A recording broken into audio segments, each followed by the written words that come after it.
నమస్తే friends, welcome back to Ratna life style. ముందుగా ఈరోజు చెరువు చేప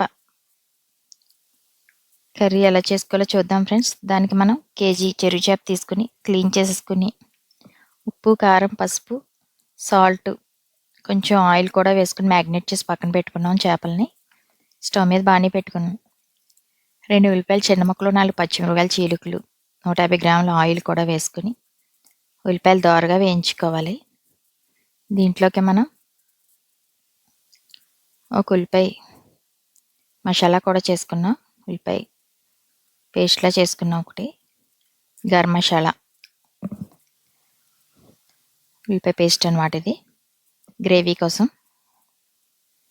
ఇదేమో గరం మసాలా, అల్లం వెల్లుల్లిపాయ, ధనియాలు, జీలకర్ర, గసగసాలు వేసుకుని మిక్సీ పట్టుకున్న మసాలా అనమాట. అది మసాలా అంతా పచ్చివాసన పోయేదాకా వేయించుకోవాలి. నూనె కొంచెం పైకి తేలేదాకా మంటను మట్టుకు మీడియం ఫ్లేమ్లోనే పెట్టుకోవాలి ఫ్రెండ్స్.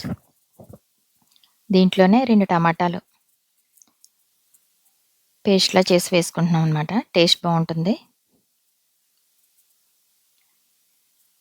ఇది కూడా పచ్చివాసన అంతా పోయేదాకా నూనె పైకి తేలేదాకా వేయించుకోవాలి. టమాటా కూడా. దీంట్లోనే మనం టేస్ట్ తగ్గ సాల్ట్, ఒక 1/2 టీ స్పూన్ పసుపు, 2 స్పూన్లు కారం. ఆల్రెడీ మ్యాగ్నేట్ చేసిన ముక్కల్లో వేసాం కనుక మనం కారం దీంట్లో తక్కువ వేసుకుంటున్నాం. చూసుకుని వేసుకోవాలి. తక్కువ అయితే వేసుకోవచ్చు, కానీ ఎక్కువైతే మళ్ళీ తీసుకోలేం కనుక. గరం మసాలా పౌడరు ఇంట్లో తయారు చేసుకున్నదే, మన ఛానల్లో ఉంది ఆల్రెడీ. అది మీకు ఎవరికన్నా కావాలితే చూడండి ఫ్రెండ్స్. 2 స్పూన్లు గరం మసాలా పౌడర్ కూడా వేసాను. కారం 2 స్పూన్లు వేస్తున్నాను. ఇవన్నీ వేసుకుని ఒక 10 నిమిషాలు వేయించుకుని మనం ముందుగా మ్యాగ్నేట్ చేసి పక్కన పెట్టుకున్న చేప ముక్కల్ని దీంట్లో వేసేసుకోవాలి. మనం దీంట్లో టమాటా పేస్ట్ కాకుండా దాని బదులుగా మామిడికాయ కూడా వేసుకోవచ్చు. మామిడికాయ తురిమేసుకుని అలా కూడా వండుకున్నమాట.